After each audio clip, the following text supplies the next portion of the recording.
Plastering muna tayo sa baba. Ayan.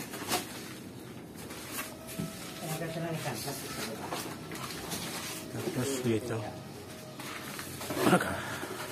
Sintado na rin. Maglalagay na tayo ng tubo dito. Linya ng tubo. Punta ron. Ayan dyan. Papatigas lang ang ilaw. Nakabit muna natin itong mga ilaw dito. Unang-una, gusto ko kayo tanongin. Ano ba tingin nyo rito sa naging pahayag ng Pangulo? Yung kakabanggit ko lang, na sabi niya, sinabihan niya yung mga kongresista, inamin niya, kung niya na ituloy impeachment, hindi makakabuti yan sa mga Pilipino. Despite that, nag-file kahapon Monday. Pero anong tingin nyo rin sa sinabi ng Presidente? Paano makaka-apekto yun doon sa impeachment process?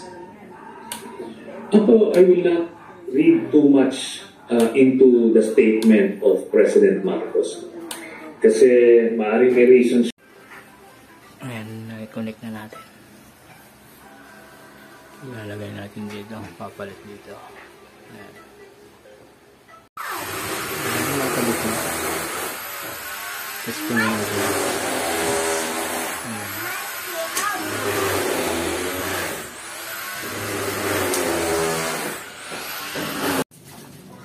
Ayan. Lapit na. Ito naman kakabit dito. Yun dito. Talagang takot sa kami ng may chocolate. Dito na may kakabit. Yan. Ayan, okay na yung palitada. Kaya rin lang dito yung poste ang naiwan. Ayan.